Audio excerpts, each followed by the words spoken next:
Hello बच्चों, आज की वीडियो में आपका स्वागत है। आज की वीडियो में हम लोग अब दूसरा टॉपिक को स्टार्ट करने वाले हैं। सबसे पहले हम लोग ने केमिस्ट्री के जो चैप्टर 1 था मैटर एंड इट्स कॉम्पोजिशन का एक पार्ट कंप्लीट कर लिया था, जो पार्ट था हमारा मटेरियल एंड इट्स मैटर। ठीक है, हमने ये वाला पार्ट पूरा कंप्लीट कर लिया था यहाँ तक का। ओके, अब हम लोग को हमने कहा था वाली एक्टिविटी आप लोग कंप्लीट करिएगा अपने आप से, और मैं अब आपको कंप्लीट करा देती हूँ वाली एक्टिविटीज़ के आंसर बता देती हूँ। चलिए अब हम लोग इसके आंसर देखते हैं। सबसे पहले इसमें लिखा है एक्टिविटी में, activity 1, to group objects on the basis of material they are made up of. हमको उन मटेरियल्स पे उनको ग्रुप करना है जिन पे ये बने हुए हैं, जिन मटेरियल से। ठीक है, सबसे पहले प्लास्टिक मटेरियल से जो ऑब्जेक्ट बने हैं उनको यहाँ पे लिखना है, और जो नॉन प्लास्टिक मटेरियल से बने ऑब्जेक्ट्स उनको यहाँ पे लिखना है। ओके, चलिए हम लोग ऑब्जेक्ट्स के नाम पढ़ते हैं फिर यहाँ पे डालते हैं।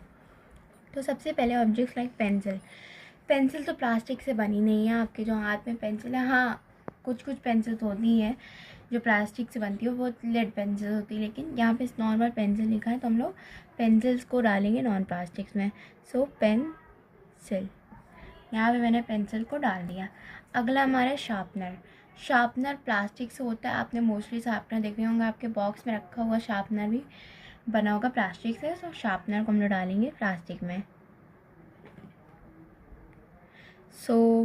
अभी तक कि आप लोग अगर करेक्ट जा रहे हो तो आप लोग ये वाला चैप्टर पूरा कंप्लीट और अच्छे से समझ चुके हो मटेरियल एंड मैटर का टॉपिक। अगला हमारा इरेज़र जो होती है वो नॉन प्लास्टिक होती है, क्योंकि वो रबर मटेरियल से बनती है। हम लोग डालेंगे यहाँ पे इरेज़र। देन हमारा है नेक्स्ट मग जो होता है वो प्लास्टिक का होता है। ओके, तो हम लोग मग को यहाँ पे लिखेंगे। देन हमारा पेन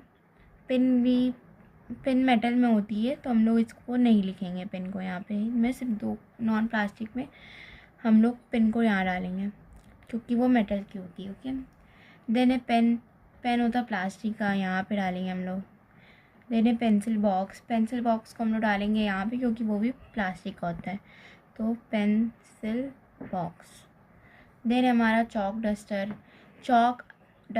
चॉक हमारा है यहाँ पे, इससे बनता है नॉन प्लास्टिक से, और डस्टर हमारा वुड से बनता है, नॉन प्लास्टिक।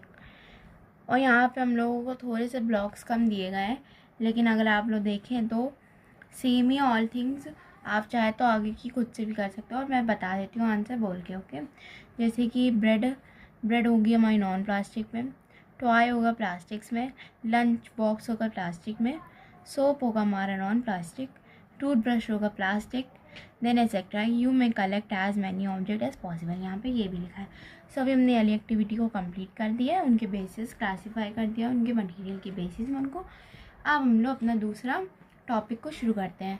अब हमारा दूसरा जो टॉपिक है वो हमारा सेकेंड टॉपिक है need for the classifying objects.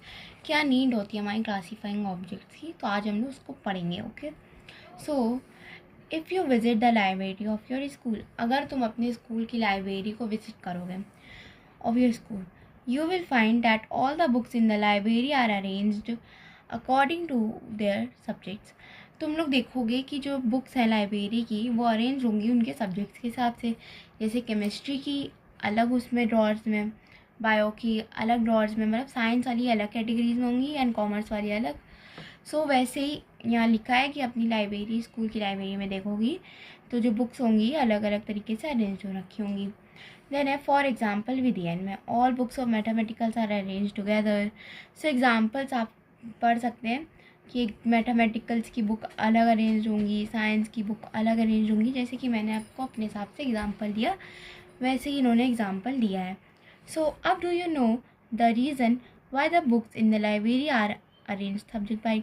क्या अब इनने हमसे क्वेश्चन पूछा है, क्या तुम्हें एक रीज़न पता है क्यों लाइब्रेरी में सारी बुक उनके उसमें अरेंज रहती हैं उनके अकॉर्डिंग सब्जेक्ट वाइज। ओके, इन्होंने हमसे क्वेश्चन पूछा। अब हम लोग अगर अपने आगे से मैटर और जो मटेरियल में हमने पढ़ा है उनमें मटेरियल के हिसाब से था, उसमें वैसे सब्जेक्ट के हिसाब से, इससे हमारे लिए ईजी हो जाता है ढूंढना लाइब्रेरी में बुक्स। अगर हम साइंस वाले कॉलम में जाएंगे तो हमें मोस्टली क्या दिखेंगी, साइंस दिखेगी, बायोलॉजी दिखेगी, फिजिक्स दिखेगी और थोड़ी नेचर में दिखेंगी बुक्स।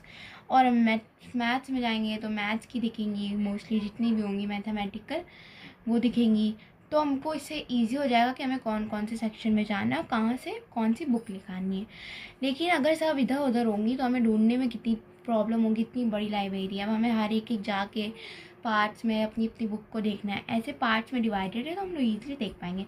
सो इस क्वेश्चन का आंसर होगा to find easily the books in the library.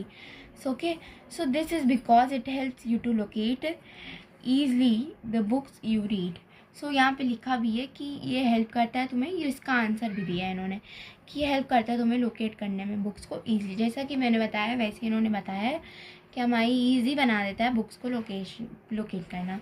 सो अब अगला है सेकेंड पैराग्राफ में लिखा है। अभी हमारा फर्स्ट पैराग्राफ पूरा हो चुका है कंप्लीट। अब सेकेंड पैराग्राफ पे आते हैं। Imagine a situation where all the books in the library are kept together and not arranged subject wise. अब आप एक सिचुएशन को, अपनी आंखें बंद करिए और एक सिचुएशन को सोचिए कि आप लाइब्रेरी में हैं और जो बुक्स हैं वो अरेंज नहीं है उनके सब्जेक्ट वाइज, वो अलग अलग एक ड्रॉर्स में सब रखी हुई हैं। आपको नहीं पता कौन सी ड्रॉर में मैथ्स की है, कौन से में साइंस है, कौन से में कॉमर्स है। सो वो अलग अलग तरीके से अलग अलग जगह रखी हुई हैं।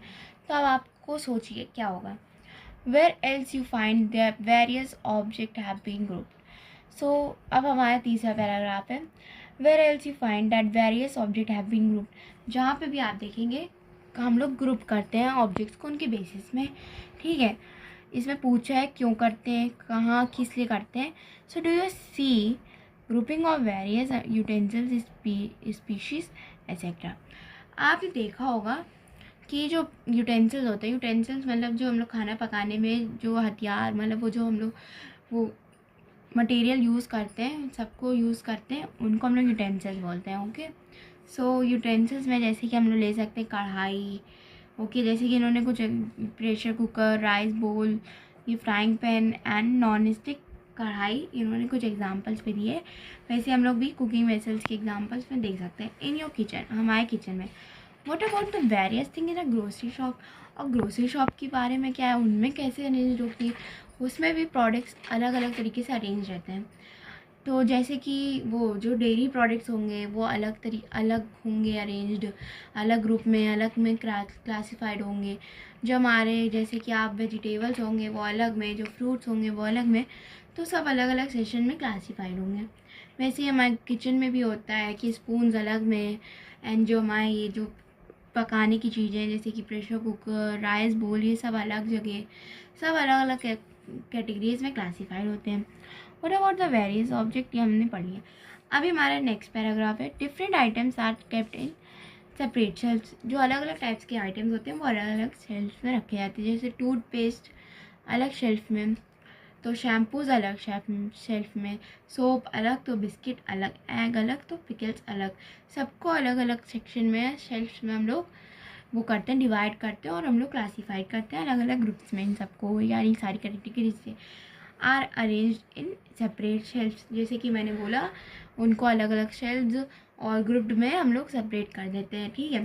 ना classification of object is necessary because. अब जो क्लासिफिकेशन ऑब्जेक्ट की वो नेसेसरी क्यों है, अब इसमें ये पूछा गया है। So it makes convenient to locate objects. ये बहुत ही कॉन्वेंट मतलब बहुत ही ईजी बना देता है हमारे लिए ऑब्जेक्ट्स को लोकेट, ढूंढने में, उनकी जगह जानने में बहुत ही ईजी बना देता है। तो पहला हमारा पॉइंट था क्लासिफिकेशन में ये था कि हमारी ये हेल्प करता है ऑब्जेक्ट्स को ईजिली फाइंड करने में, लोकेशन को। देन हमारा नेक्स्ट पॉइंट है it make easier to study the properties of objects and observe any pattern in their properties. और ये बहुत ही ईजी बना देता है उनकी प्रॉपर्टीज़ को जानने में, उनके पैटर्न्स में, उनकी प्रॉपर्टीज़ के। जैसे कि प्रॉपर्टीज़ को जानने में मतलब कैसे कि वो सॉलिड है, वो लिक्विड है, वो डेली यूज़ होती है, वो नॉन डेली यूज़ है।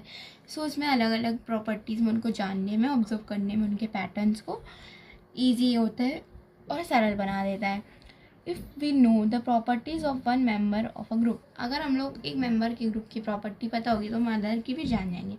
अगर हमें जैसे कि एग्जांपल के ले लेते हैं कि हम लोग इस स्कूल में मोस्टली 4 हाउसेस होते हैं, उसमें हम लोगों को पता चल गया कि हम लोग के हाउसेस पता चल गए, हम लोग को ये पता चल गया कि जो 7th क्लास के बच्चे हैं वो सारे ब्लू हाउस के हैं। तो हमें ईज़िली ये पता चल जाएगा कि हम लोग को जानने में हो जाएगा कि जो 7th के बच्चे होंगे सारे ब्लू हाउस में होंगे। सो ये हमारी अदर मेंबर, अगर हम लोग एक मेंबर जान जाते हैं ग्रुप का तो हमें अदर मेंबर जानने में भी ईजी हो जाता है, ठीक है। So it can give an idea about the properties of other members belonging to the same group. ये हमें एक प्रॉपर्टी और एक आइडिया दे देता है अदर मेंबर्स को जानने में। जैसे कि अगर हम लोग देखें तो ये वाले सेशन में सिर्फ और सिर्फ एग्ज़ाम, तो आप एग्ज़ाम मतलब डेयरी प्रोडक्ट्स हैं तो आपको अदर मेंबर जानने में उसकी इजी हो जाएगा कि अगर डेयरी प्रोडक्ट्स हैं तो एग्जी होंगे, मिल्क होगा, यही सब चीज़ें होंगी, तो हम लोग उनके अदर मेंबर्स को जानने में भी ईजी हो गया हमारे लिए अगर हम लोग एक मेंबर का ग्रुप पता चल जाता है, एक इंसान ग्रुप का। ओके, सो अब different objects around us are made up of quite different materials. जो हमारे डिफरेंट ऑब्जेक्ट्स होते हैं हमारे अराउंड अस, जैसे कि हमारे आसपास बहुत ऑब्जेक्ट्स हैं, जैसे बुक है, पेंसिल है, सब अलग अलग चीज़ें हैं, वो अलग अलग तरीके से डिफरेंट मटेरियल से बनी रहती हैं। अगर हम लोग बात करें तो जैसे कि आप लोग देख सकते हैं कि जो हमारा पेन है, प्लास्टिक से है, बुक है, पेपर से है, सब अलग अलग जगह से चीज़ों से बनती हैं। So different object around us are made up of different materials. So think of a television, एक टेलीविज़न का सोचो। The outside of television is made up of plastic. अब आप लोग सोचिए कि एक टेलीविज़न है आपके सामने रखा और आप अपने घर के टेलीविज़न को भी देख सकते हैं। जो इसकी आउटर लेयर होगी, ठीक है, वो बनी होगी किससे? प्लास्टिक से। यहाँ पे लिखा है outer layer of the plastic of outside of television is made up of plastic while it inside is made up of glass and metal wires। जो इसके अंदर का भाग होगा वो ग्लास से बना होगा, मेटल वायर से बना होगा, ठीक है। तो हमको आउटसाइड और इनसाइड का हमें बताया गया है कौन से मटेरियल यूज़ है।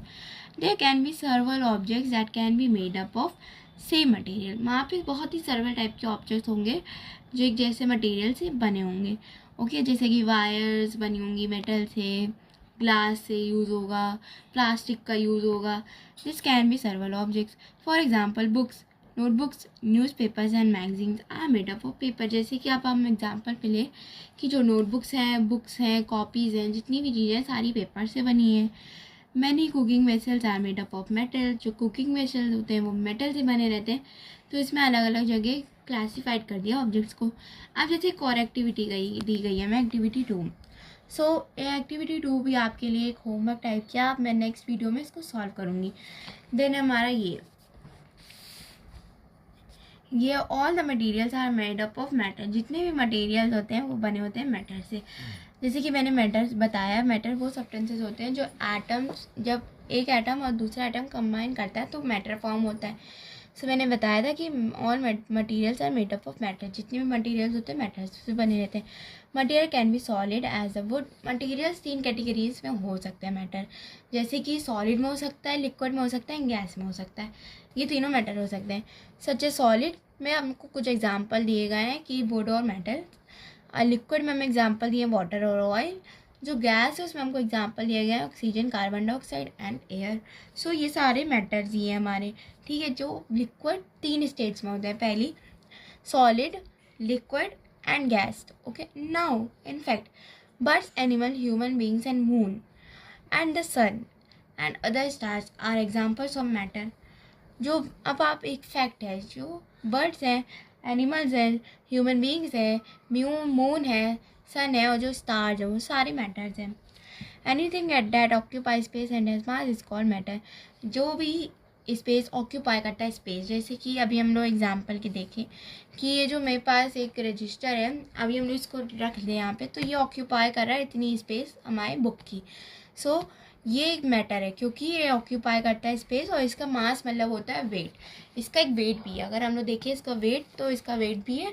तो ये एक मैटर है क्योंकि ये स्पेस भी ऑक्यूपाई करता है और इसका मास मतलब एक वेट भी है। सो ये मैटर है। सो मैटर की हमें डेफिनेशन ईजिली पता चल गई विद एक example. The amount of matter content in an object is called मास। जैसे कि मैंने मास बताया, जितना मैटर होगा एक ऑब्जेक्ट के अंदर उसको मास कहेंगे, मतलब जितना वेट होगा एक ऑब्जेक्ट के अंदर उसको हम लोग मास कहेंगे। The amount of space occupied by an object is called its volume. जो स्पेस, जैसे कि यहाँ लिखा ऑक्यूपाई स्पेस, जितनी भी स्पेस ऑक्यूपाइज होती है, जैसे बुक से इतनी स्पेस ऑक्यूपाई हुई थी, मतलब इतनी वॉल्यूम ऑक्यूपाई करी गई थी। बुक वो रजिस्टर के द्वारा, समझे। सो वॉल्यूम वो होती है जो स्पेस ऑक्यूपाइड वो होती है मैटर के द्वारा, और जो मास वो होता है जो मैटर का वेट होता है। ओके, तो हमें ये वाला हमने टॉपिक कंप्लीट कर दिया है, ये वाला need for classification objects. Then next video में आपको air is matter then water is matter का टॉपिक एक्सप्लेन करने वाली हूँ, देन यानी चेक पॉइंट्स को फिल करवाने वाली हूँ। सो आज के लिए बहुत बहुत शुक्रिया, आप आगे के लिए वेट करिएगा और मैं इसको प्लेलिस्ट में डाल दूँगी। आप प्लेलिस्ट में जाके इसका पार्ट 1 भी देख सकते हैं जिसमें मैंने मटेरियल एंड मैटर को एक्सप्लेन किया था। ओके, तो अगर आपको समझ में आया है तो कमेंट करिएगा, हमारे चैनल को सब्सक्राइब करिएगा, इस वीडियो को लाइक करिएगा। सो बाय बाय।